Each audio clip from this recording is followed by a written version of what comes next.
dice que sería la distancia de corte de 1.86 metros. Bien, entonces cortar a 1 metro. Bien, entonces ya tenemos el punto de corte. El problema es que, miren, no sé si se dan cuenta, estas cositas son difíciles de implementar en un programa de diseño escolar, ¿no? Entonces, y aún más si el diseño es por capacidad, pues el problema no se puede hacer. Simplemente el programa tiene restricciones y limitaciones ahí, decisiones que tomar que no lo va a poder hacer, ¿no? Entonces ya tenemos a 1 metro.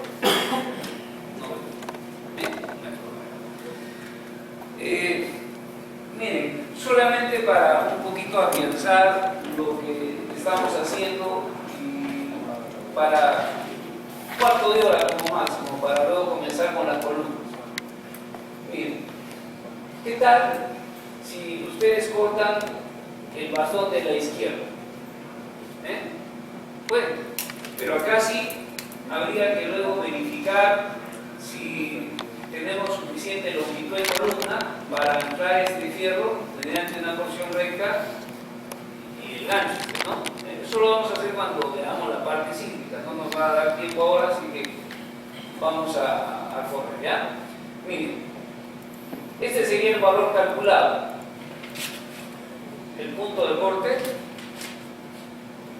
teórico, ¿no es cierto? Bien, entonces ese dato les doy y veamos cuánto sale el corte, ¿no? Punto 44.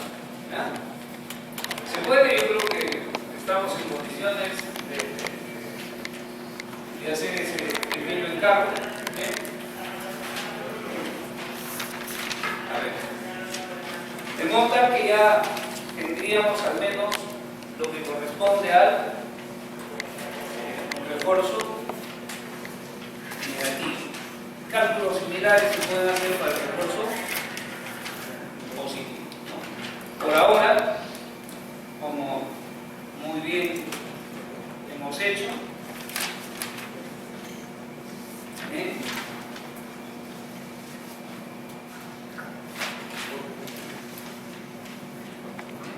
de aquí a acá tenemos 1 metro 90. Estos serían los 2 fierros de 1 pulgada y estos serían los 3 fierros de 1 pulgada. Lo que tenemos es que ustedes definan cuánto debe tener esto aquí para acá. XC, ¿cuánto sería? Bien. A ver, ya tenemos el punto de corte teórico. ¿Qué podría suceder con respecto a este punto? ¿Se acuerdan? Que la envolvente tienda a extenderse hacia el centro o que tienda a contraerse hacia la cara del apoyo. ¿Cuál de esas dos situaciones es la más crítica? Cuando se extienda hacia el centro.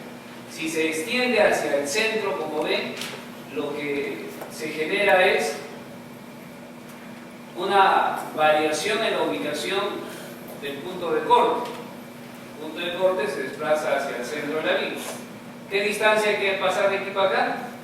De o 12 veces el diámetro de la barra, lo que resulte siendo mayor. ¿Ven? ¿Estamos? ¿Ven? Listo. A ver.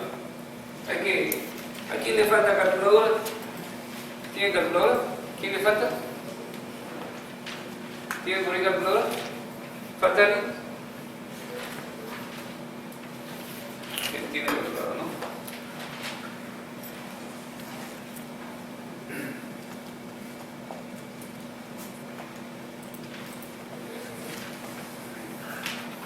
Aquí, ¿cuántos fierritos eran acá? ¿Se acuerdan? 2 kilos, ¿no? 2 fierritos de 1 pulgada. A ver, para ir, digamos, recapacitando o regulando con respecto a lo que hemos hecho, ¿qué va a ir? La longitud de desarrollo. Porque ya no son 3 barras, sino 2 barras. va a haber una modificación en el valor de C sub B. El valor de C sub B, ¿cierto? ¿Qué otra cosa más? El C sub T, el C sub E, el C sub S se van a mantener. Entonces hay que calcular C sub E. Calculamos la longitud de desarrollo y luego vemos si es factible cortar el fierro acá. Es decir, si el cortante actuante en esta sección es menor o igual que los 2/3 del cortante RCIS.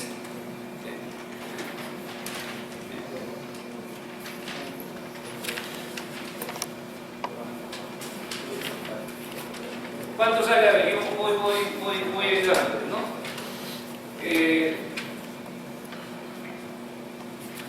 A los 44 habría que agregarle ¿cuánto? 54 centímetros. Estamos hablando de 48. Ya bien, entonces el valor calculado por ahora tengo acá, sería 44 centímetros, punto 44 más punto 54, ¿no? Que es la longitud calculada más el D o 12 veces el diámetro de la barra. De esos dos es mayor, ¿no? Se extiende más allá del punto de corte teórico, la barra se extiende la barra más allá del punto de corte teórico, el mayor valor entre D o 12 veces el diámetro de la barra. Aquí estamos hablando del punto 98 metros. Pero además esta longitud tiene que ser mayor o igual que la longitud de desarrollo. Entonces a partir de aquí, esta es la sección crítica por adherencia. A ambos lados de esa sección el fierro debe anclar. Si es mediante una porción recta, una distancia al menos igual a L. Y en el lado para la izquierda tendría que anclarse mediante una porción recta y un ancho estándar. A esto se llama el L de H. ¿No?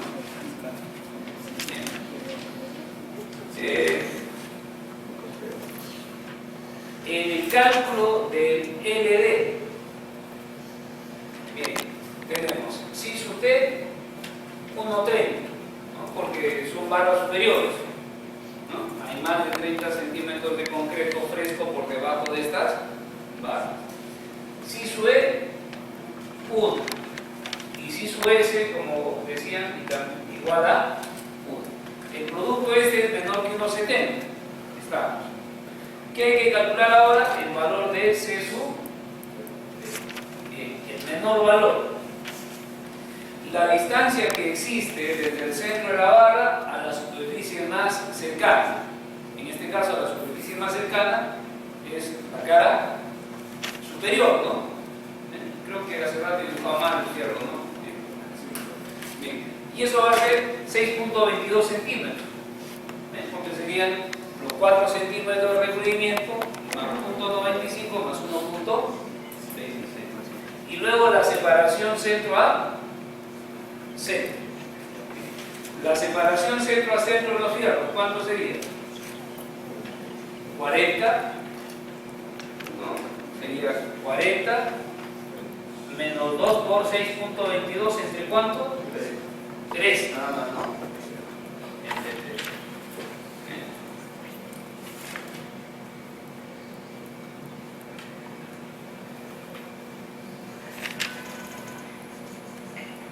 Porque son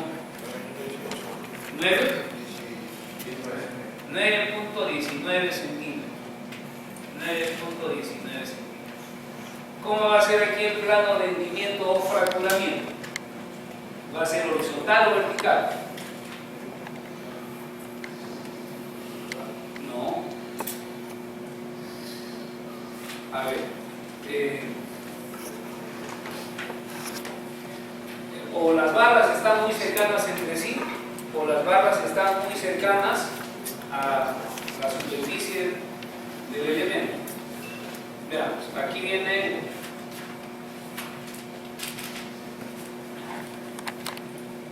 1, 2, 3, 4. Bien. Entonces la separación se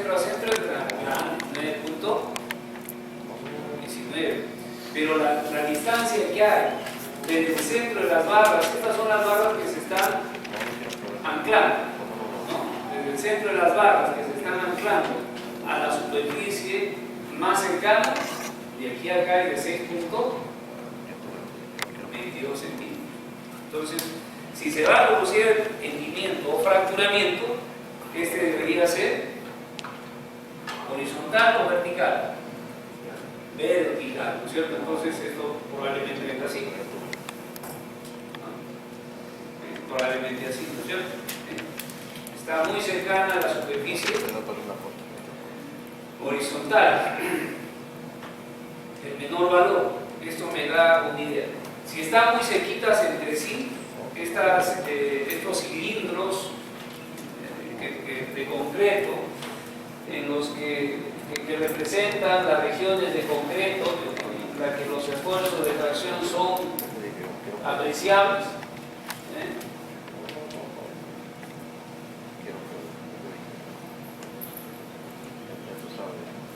acá, ¿no? Acá, ¿no? Bien. Cuando están muy cerca entre sí, ¿se acuerdan? Aquí se forman como unos cilindros. Este cilindro vendría a ser esa tubería de pared delgada que estamos, ¿no? Bien, esa tubería de pared delgada bajo presión interna. Los esfuerzos son máximos acá y aquí son cero, los esfuerzos de tracción, ¿no? Aquí es máximo y aquí es cero, ¿no? Bien. Si están muy cerca entre sí, esos cilindros se sobreponen y los esfuerzos de tracción se sumarán. Entonces el avivamiento será horizontal, ¿cierto? Aquí está muy cerca a la superficie vertical y horizontal. Aquí está muy cerca a la superficie horizontal. ¿Qué es lo que pasa? Miren, si ustedes se dan cuenta, en toda esta porción de concreto que es concéntrica con la barra, en toda esta región hay esfuerzos de tracción. De aquí para arriba o en la parte externa, probablemente existan fuerzas de compresión, no sabemos, ¿no? Pero bueno, digamos que el concreto adyacente a este cilindro simplemente confina a ese cilindro. Entonces aquí está confinado, pero de aquí para acá no hay confinamiento, ¿no? Entonces aquí el plano débil sería el plano vertical, ¿no? Entonces aquí el fracturamiento va a ser vertical. Está muy cerca. Entonces lo que tenemos aquí es esta situación, ¿no? Las barras están muy cercanas a la superficie horizontal y el fracturamiento, el hundimiento va a ser de este modo. Entonces el ATR sería de ¿cuánto? De 0.71 centímetros cuadrados. Entonces ya tenemos el valor de CB. Dígame, ingeniero. Esas varas, las intermedias, no se puede cambiar de posición hacia abajo. Aquí. ¿Ah? Bueno, es una buena medida, ¿no? Cuando el ancho de la viga es reducido, ¿no? Pero aquí ahora que la viga es de 40 centímetros, ¿no? Entonces, sería, me parece, más negocio volverlo abajo, ¿no? Que yo, al colocarlo abajo, yo tendría mayor altura, porque ya no sería claro, no sería mayor, porque claro, desde el punto de vista de la herencia, a ese lado, bueno, yo creo que estamos en lo correcto. Pero luego también hay que poner en juego los otros aspectos, ¿no? La resistencia a la flexión, por ejemplo, se disminuye, ¿no? ¿Se acuerda que también habíamos hablado que si la separación entre estas ramas verticales es muy grande, se pierde el confinamiento del concreto? Claro, sí, sí. Bueno, me parece fenomenal, ¿no? O sea, está para discutir, ¿no? Ahora tal vez por el ancho de la viga yo creo que está bien la disposición, o sea, colocamos aquí, lo que hacemos es reducir el momento resistente, ¿no? Hay que conjugar todas las cosas dentro del diseño, ¿no? Desde el punto de vista de la herencia, lo que el ingeniero comenta es está bien definido, ¿cierto? Bien. ¿Cuánto sale el índice de refuerzo transversal? ¿Cuántas barras están anclando? 2, ¿no es cierto? Entonces sería el ATR por 4200 entre 100 veces S. S debería ser también 26 centímetros, ¿no? Porque se acuerdan hasta 93 a cada 22. Pero ya estamos por encima de los 93 centímetros.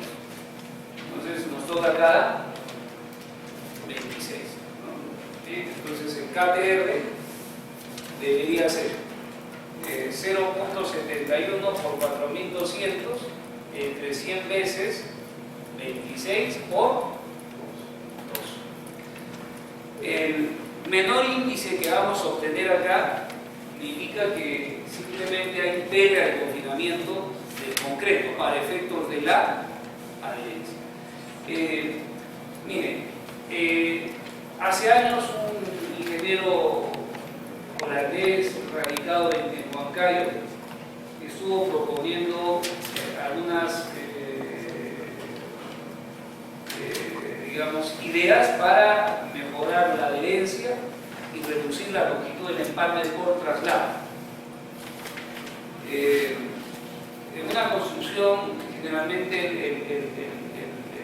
el desperdicio del refuerzo está asociado básicamente a una mala cuantificación de los empalmes por traslado, ¿no? Es decir, el que hace el letrado, por lo general un joven, simplemente piensa que el fierro va de extremo a extremo y se olvidó de los empalmes por traslape, se olvidó de los estribos adicionales que hay que colocarle dentro del empalme por traslape. En total, lo que está cuantificado en el metrado y lo que se hizo, una variación tremenda, ¿no es cierto? Nosotros hemos hecho un tipo de medición al respecto y miren lo que es el fierro de una pulgada asociado a un desperdicio por el empalme por traslape, más o menos el desperdicio es del orden del 20%, que no es poca cosa, ¿cierto? Que si el diámetro de la barra es menor, simplemente el desperdicio va a bajar. Eso es algo que está. Entonces, este ingeniero, aprovechando esa información, propuso lo siguiente. La idea es restringir o confinar estos esfuerzos de expansión transversal. ¿Y cómo se pueden evitar? La idea del ingeniero, coloco acá en el extremo, ahí está el doblez y como que le va a dar fuerza, ¿no es cierto? Entonces dijo, muy bien, aquí hay que colocar una espiral, ¿no? A todo lo largo de la longitud del empalme por traslado. ¿Y cuál es la función de esa espiral? Es confinar el concreto, ¿sí o no? Evitar o controlar el probable fracturamiento del concreto. Pero inteligentemente nosotros creo que no deberíamos colocarlo ahí, ¿no es cierto? Sino donde debemos concentrar mayor cantidad de refuerzo transversal, de acuerdo a la gráfica o la figurita esta. Si quisiésemos controlar el refuerzo transversal o el agrietamiento, disculpen, introducido por adherencia, ¿dónde deberíamos concentrar mayor cantidad de refuerzo transversal? Donde termina el fierro. Ahí debemos concentrar, ¿no es cierto? Ese criterio lo manejan los neozelandeses. Los neozelandeses lo que hacen es aquí. Aquí termina, aquí hay concentración de esfuerzo, muy bien. De aquí para acá, un estribo a 5 y unos 2 estribitos a 10. Y el resto quedó de acá. Se cobra el sumo. Ya no necesitamos colocar estribos en cantidad. Pero esas son cositas que seguramente con lo que ustedes van a leer y lo poco que estoy mencionando por acá se van a ir dando. Bien. ¿Cuánto resultó acá?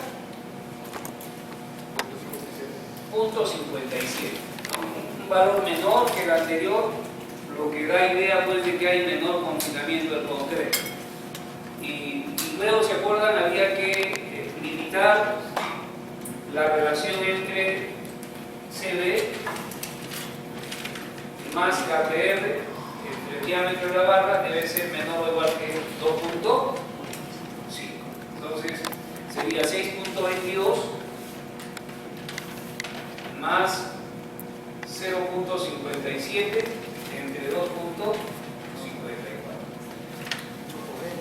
1.40. Y esto es menor que 2.50. Si hay buena cantidad de confinamiento del concreto, el concreto está bien confinado, el confinamiento es, en este caso, con la presencia de refuerzo transversal, la falla que se puede presentar es por desprendimiento. ¿Y cuándo nos vamos a dar cuenta de eso? Cuando esa relación sale más de 2.5. Si sale más de 2.5 significa que tenemos un buen nivel de confinamiento del concreto para efectos de adherencia. Pero recuerden, hay que evitar la falla por desprendimiento, entonces no vale tener demasiado confinamiento, pues, no tanto que no vale, sino no vale llevar a la falla por desprendimiento. Muy bien, 2.67, no se preocupe. 2.67. La calculadora del ingeniero ya está en la cara. Bien, entonces, por ejemplo, aquí me dice que es más de 2.50. Hay buen nivel de confinamiento del concreto. Que probablemente la falla se vaya a presentar no por fracturamiento, sino por desprendimiento. O sea, esto es un posible o un potencial plano de fracturamiento. No estamos diciendo que se va a presentar así, no. Podría ser, ¿no? Bien. Entonces, el CB más el KTR entre el diámetro de la barra tiene que tomarse como 2.5. Bien, entonces la longitud de desarrollo sale ¿cuánto?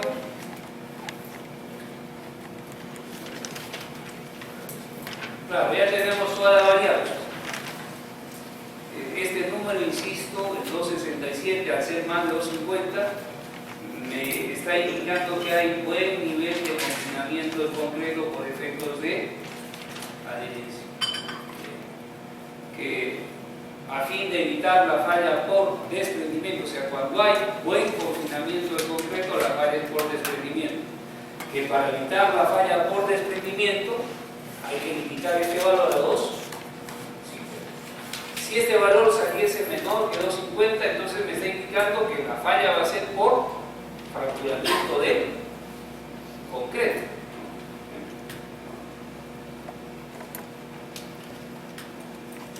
Entonces lo único que hay que hacer aquí es reemplazar y va a resultar un número 0.97. 0.97. Sale igual que el anterior, pero no. 0.95. 0.95 metros. 0.95. Ahora, de estos dos, ¿cuál debemos escoger? Entre el punto 98 y punto 95. Punto 98. Es decir, mínimo a 1. Ahora, ¿qué es lo que nos falta? Disculpen, aquí me equivoco. Esto es TPB 0.95. 0.98 es más grande, por lo tanto tomamos 0.98. Bien, ahora hay que verificar que no estemos introduciendo tracción adicional, ¿no? Adicional al que introduce el cortante. Entonces, hay que calcular el cortante a esa distancia de 1 metro. Sería 28.12 menos 8. ¿No? 28.12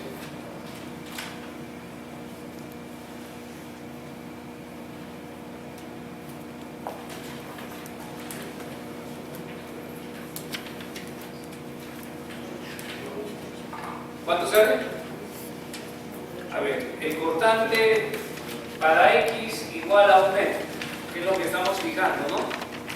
el cortante acuante sería 28.12 menos 8 veces 1 metro. El cortante acuante es de 22, caramba, 20 y algo, 19 y algo, ¿no?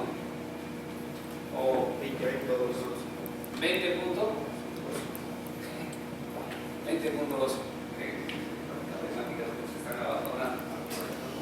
Álgebra, todo ya se murió de aquí.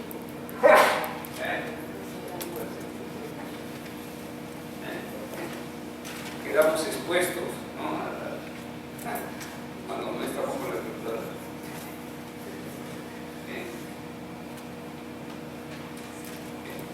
El cortante resistente. El cortante resistente, el aporte del concreto más el aporte de los estribos. Pero aquí serían los estribos una separación de 26 centímetros, ¿cierto? Porque así lo. Muy bien. Esto ya lo tenemos, ¿se acuerdan? Fue calculado hace rato, porque la separación sigue siendo lo mismo. ¿Por qué 26? Porque a 1 metro ya la separación de los estribos está a cada 26, de acuerdo al proyecto. 26 puntos. Bien. Entonces, ahora también hemos calculado los 2/3 del cortante resistente. ¿Eso sale?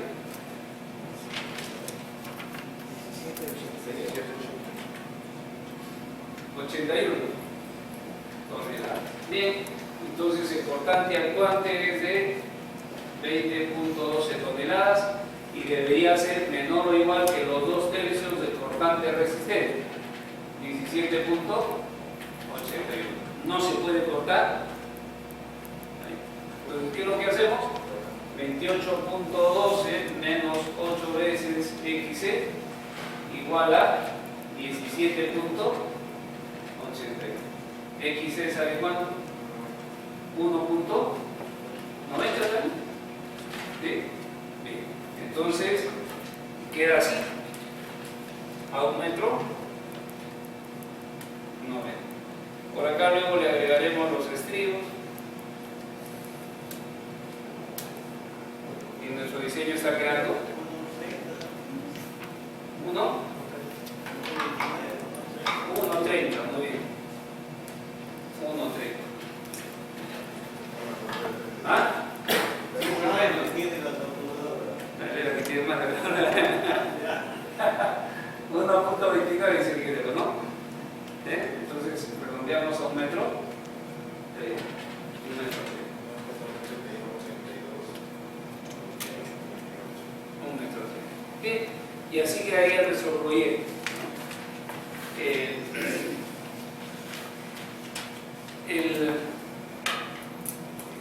Las reglas que aparecen acá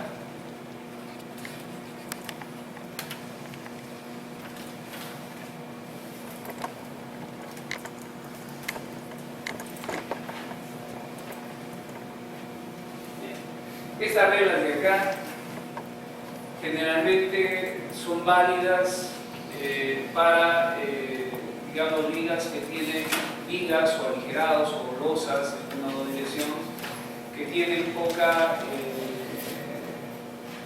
digamos, poco requerimiento sísmico, ¿no? En el requerimiento sísmico van a variar una serie de reglas que luego ya se irán viendo más adelante, ¿no? También en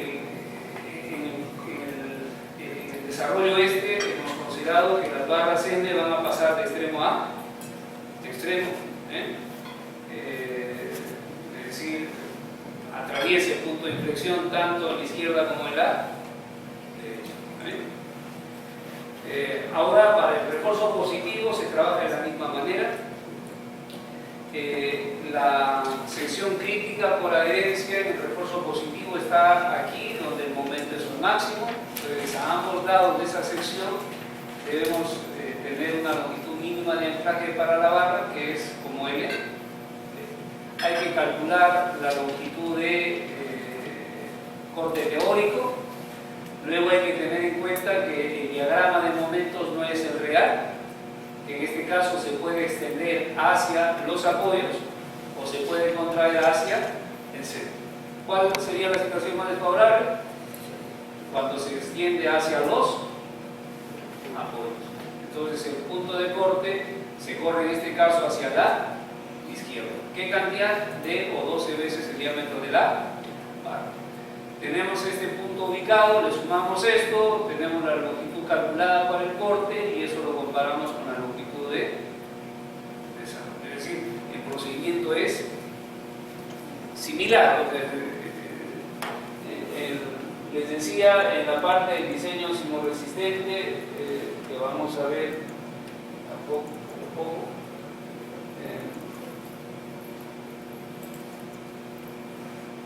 Aquí vamos a ver cómo se hace el cálculo. O sea, los requerimientos van a cambiar abruptamente. Hay que hacer el cálculo del envolvente de momentos, una distribución de momentos, no recuerdo todo, la distribución de momentos inelástica, y aquí igualito hacemos el corte, ¿no? Las más reglas.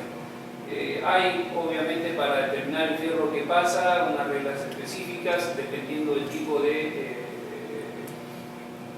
sistema estructural resistente a carga lateral. Eso ya lo veremos en su debido momento.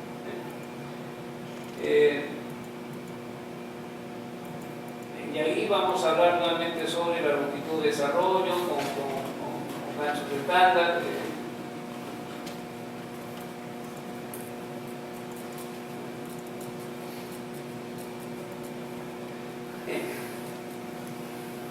Entonces ya el cortado del fierro positivo creo que se puede hacer.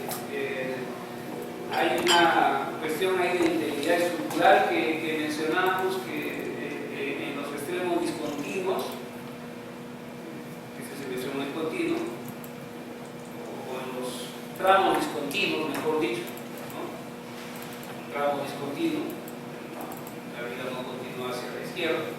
En este tramo discontinuo, el 100% del refuerzo requerido en la sección crítica del momento positivo conviene que se proyecte hasta el extremo discontinuo, ¿no? Esto creo que se explicaba por una cuestión de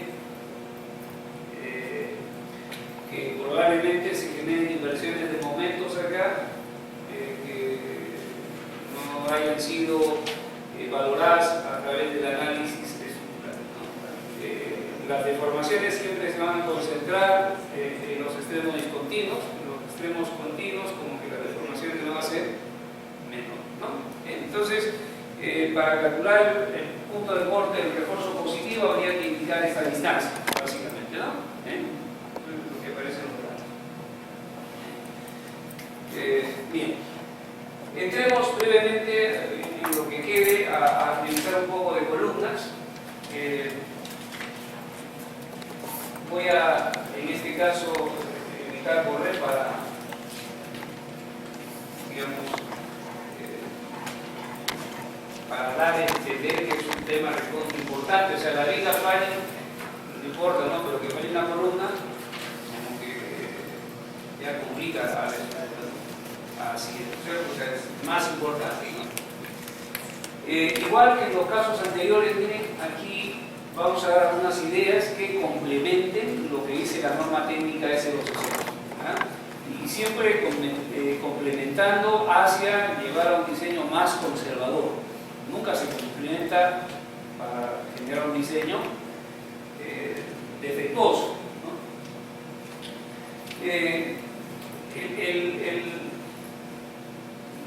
Hay una dificultad para definir cuando tenemos una columna, cuando tenemos una viga o cuando tenemos una placa. Tal vez la diferenciación es entre columna y placa, ¿no? Algunos colegas consideran una columna un elemento que tiene una sección de 15 por 60 centímetros, lo consideran como columna. algunos dicen no es placa. ¿Cómo diferenciar uno y otro? En el reglamento aparece una sola variable a efectos de hacer esa diferenciación, y es la carga axial. Entonces, no aparece en el cuerpo principal, sino en la parte del diseño sismorresistente. Si la carga axial es mayor que el 0.10 Nm del área bruta, 10% de la resistencia a la compresión axial, entonces decimos que este elemento clasifica como columna. Y si la carga axial es menor que ese valor, vamos a entrar en una discusión tremenda, porque algunos dirán lo diseño como viga y otros dirán lo diseño como placa. Yo creo que habría que pensar en lo segundo. Convendría diseñarlo como placa, porque en ese elemento probablemente va a haber mayor requerimiento de sección transversal. En las copias que les he alcanzado, estaba ahí la presentación de este ingeniero colombiano. ¿Dónde está?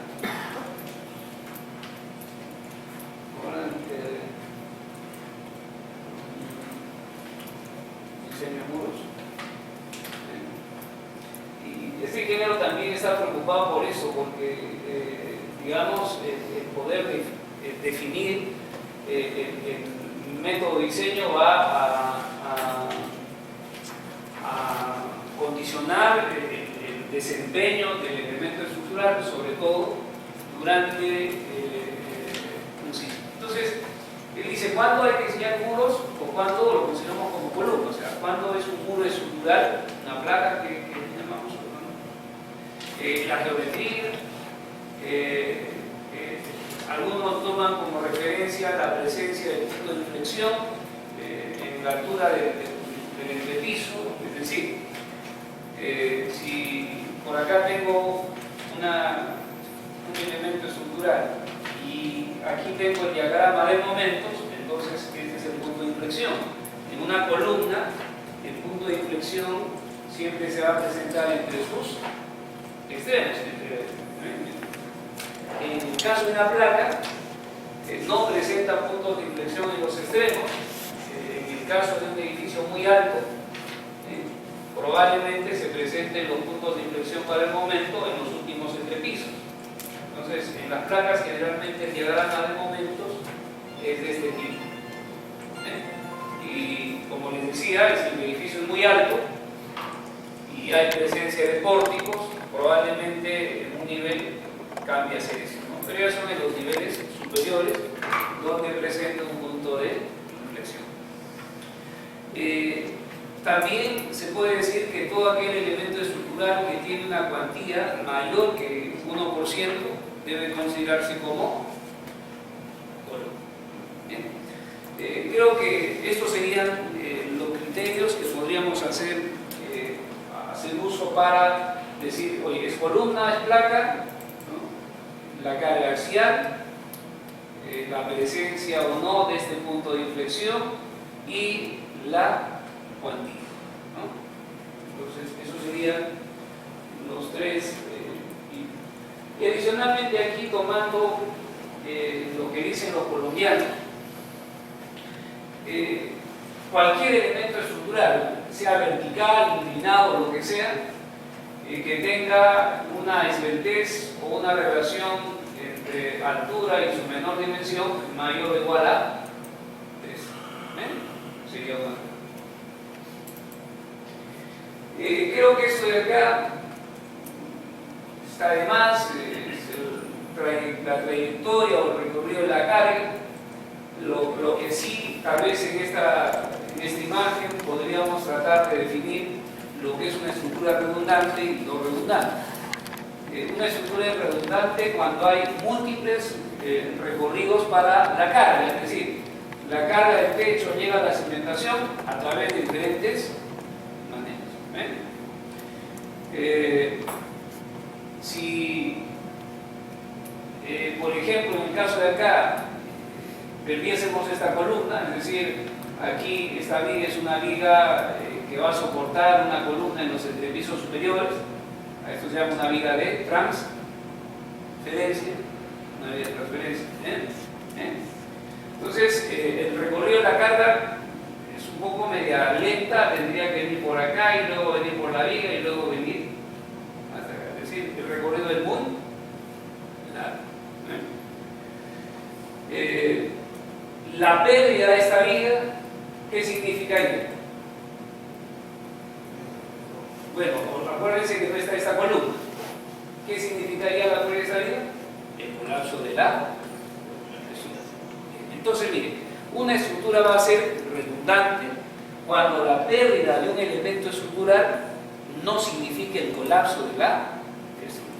Y una estructura va a ser no redundante cuando la pérdida de algún elemento significa el colapso de la estructura.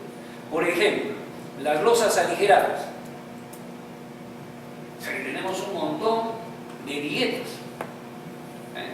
Entonces, ¿la pérdida de una vigueta significa el colapso del techo? No, las viguetas es redundante. Y además, los ingenieros que aquí son de peso habrán visto que en su vida de ejercicio profesional es bien difícil que falle un techo. Bien difícil. No se cuenta, podrá hacerse cualquier cosa, pero que se venga abajo como tal, no va a suceder eso. ¿Por qué? Porque es una estructura recontra redundante. Hay múltiples recorridos para la carga. Eso es importantísimo, ¿no es cierto? Estas estructuras no redundantes en su diseño tienen que considerarse restricciones mayores a la de una estructura tradicional o convencional, ¿no? Estas vigas de transferencia fueron muy usadas hace mucho tiempo, pero a partir del sismo que hubo en Estados Unidos, simplemente los americanos fueron muy estrictos a eso y dijeron: desde aquí en adelante no se construyen vigas de transferencia. Pero si ustedes revisan acá en el medio, probablemente en cualquier otro sitio, van a encontrar cosas como estas, ¿no? Es decir, estacionamiento acá y a partir del segundo piso de la viga nacional, columna. ¿Ha visto eso, ingeniero? Usted no. Un montón de casos, ¿cierto? Y esa viga probablemente no ha sido diseñada bajo ese concepto de que tiene que tener la capacidad de soportar la carga, pero no por cargas de gravedad ni sismos, sino durante ya pues la evolución en etapa inelástica de estructura. Entonces aquí van a haber demandas de deformación, de esfuerzos en la viga, que por más concreto y estribo que lo colocamos, no va a funcionar. Viene abajo esta viga y adiós la estructura. Entonces en nuestro medio aún no hay una restricción con respecto a esos sistemas, ¿no? En la norma técnica, en la S030, la que va a entrar en vigencia, hay unas cuestiones tibias por ahí, pero básicamente para las losas de transferencia, pero no hay reglamentación con respecto a las vigas. No hay que diseñar estos sistemas así con vigas de transferencia. Aquí esta diapositiva es básicamente para saber que en una columna siempre van a haber dos secciones críticas, una en el extremo inferior y otra en el extremo superior. Hay dos secciones críticas, ¿no? Para efectos del diseño hay que comenzar a diferenciar si las columnas en función del refuerzo transversal, con estribos o columnas switchadas. Dependiendo de esto, el nivel de confinamiento en el concreto va variando y también va variando el nivel de desempeño de la columna. Un estribo es un anillo rectangular o circular, un anillo, y esto es el refuerzo helicoidal, ¿no?, que se va disponiendo en toda la altura de la columna. Y luego tenemos por acá secciones compuestas. Mire, la demanda, digamos, de construir edificios altos ya generan algún tipo de limitación con respecto al sistema tradicional que nosotros tenemos. Es decir, colocarle placas ya no. Es un edificio de 20, 30 pisos, o digamos 12 pisos, 10 pisos arriba, ¿no? Generalmente tenemos construcciones con poca área disponible para el uso, ¿no? Entonces hay que tratar de reducir al máximo la sección transversal de los elementos, y esto se logra o usando concretos de alta resistencia o usando el concepto de la sección compuesta. Esto de acá permite obtener elementos estructurales con buena rigidez lateral, ¿no? Entonces, con buena rigidez lateral que pueden suplir de algún modo la presencia de un muro de concreto armado. Entonces, una sección pequeña, con buena resistencia y rigidez frente a carga lateral. Y luego también hay columnas cortas y largas. En las columnas cortas la resistencia está controlada por, o sea, su capacidad de carga, por la calidad de los materiales y la geometría de la columna. Y en las columnas largas, bueno, hay tantas variables que intervienen en su resistencia que podría cuantificar algunas. Además de estas, está la longitud, el nivel de retención al desplazamiento y a la rotación de la columna,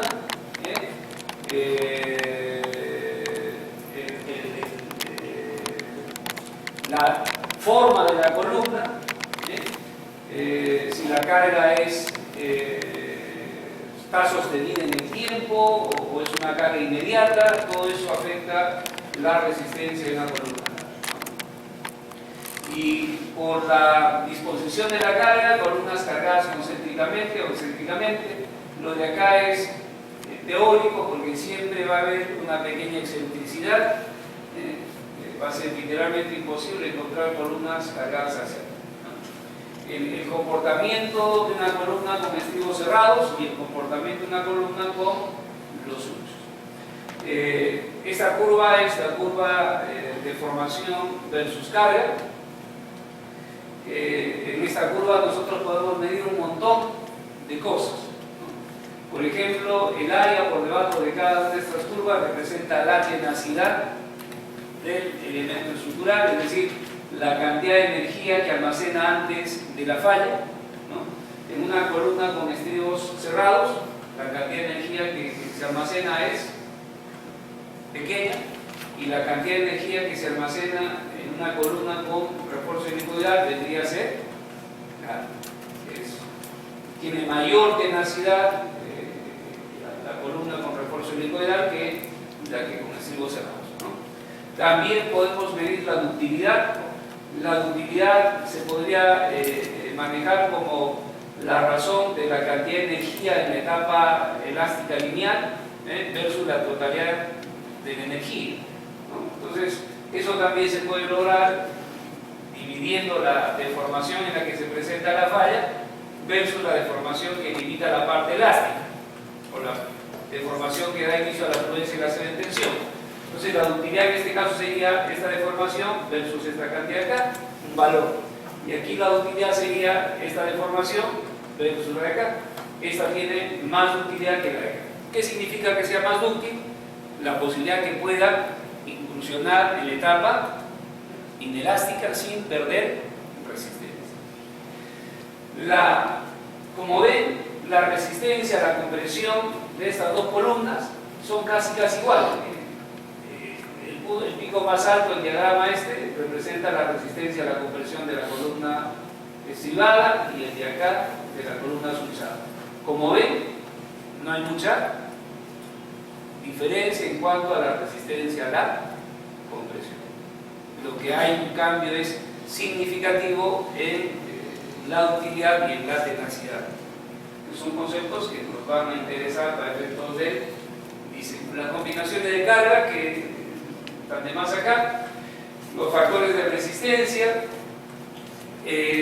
Vamos a diferenciar aquí lo que es la falla por compresión, la falla por tracción, y dependiendo de eso vamos a ir identificando los factores de resistencia.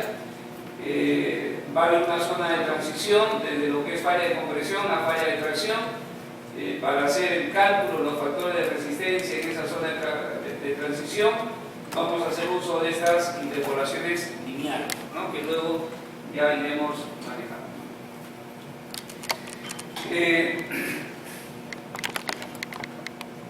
En las metodologías de cálculo, vamos a mostrar por acá diagrama de flujo. Es decir, para diseñar una columna debemos comenzar a identificar esto. La columna forma parte de una estructura desplazable o de un entrepiso desplazable. La columna forma parte de un entrepiso indesplazable. Si forma parte de una estructura desplazable, entonces si la esbeltez de la columna es menor o igual que 22, hay que despreciar la esbeltez de la columna y enseñar esta como si fuese columna corta. Si la esbeltez está entre 22 y 100, hay que hacer uso de la magnificación de momentos para lograr capturar los efectos de segundo orden. Y si la esbeltez es más de 100, hay que hacer un análisis estructural considerando la no linealidad geométrica y la no linealidad del material, ¿no? Y lo mismo pasa con el caso de indesplazables. Entonces, requerimos identificar si la columna forma parte de un entrepiso desplazable o indesplazable.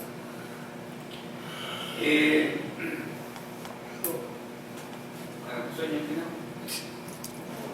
Un ratito, déjeme acabar, ¿no?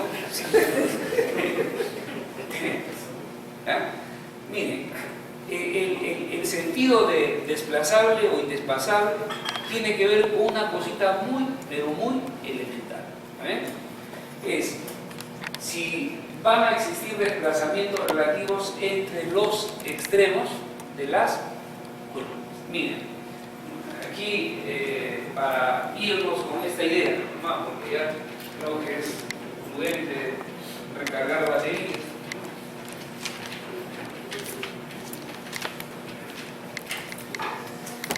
En el caso de una estructura aporticada,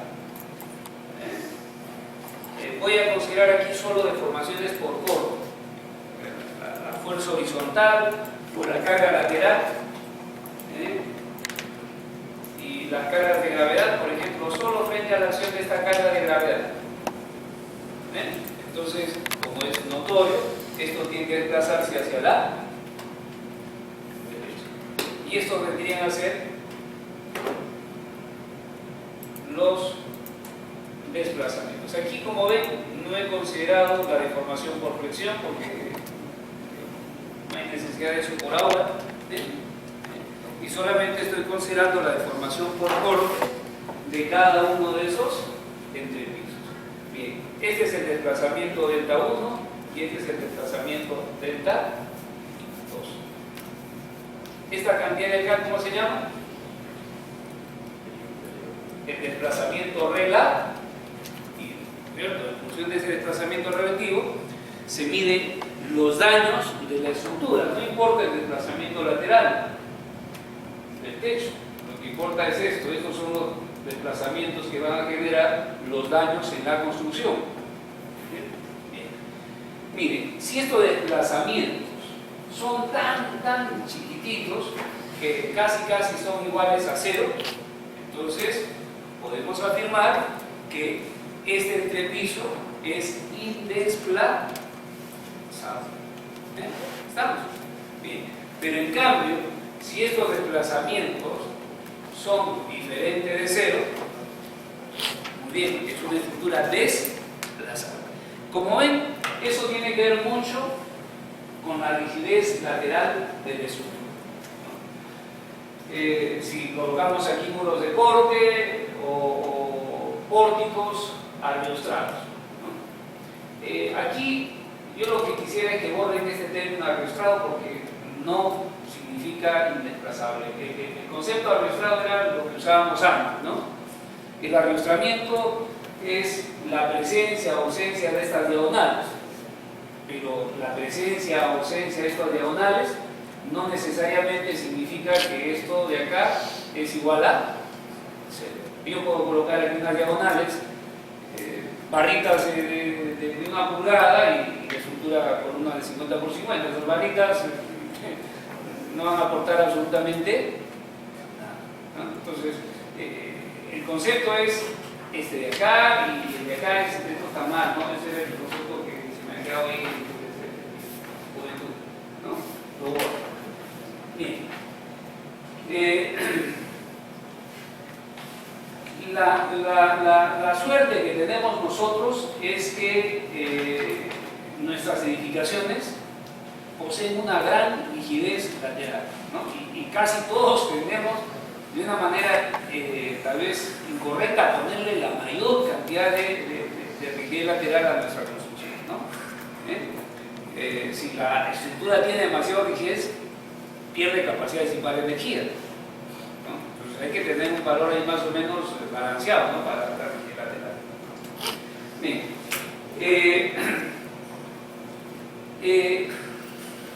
La idea de pórtico y desplazable luego tiene que ver con el cálculo de los efectos de segundo orden.